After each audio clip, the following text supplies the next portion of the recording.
Ladies and gentlemen, nimeona picha zikienea za Fred Matiang'i, a principal in the United Opposition, akiwa kwa mkutano na Kameko Kale Kanyeri na akina Jeremiah Kioni, wale wa Jubilee. Nataka niseme haya ni maoni yangu.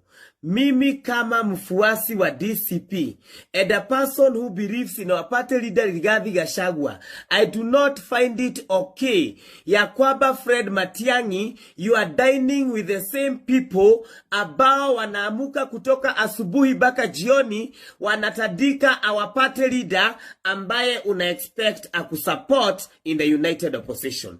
That is hypocrisy. Hakuna vile maadui wa Gachagua wa mlima hao ndio marafiki wa Matiang'i na una expect wafuasi wa Gachagua wa kutrust wewe kama Matiang'i. You have to come clear, you have to choose a side.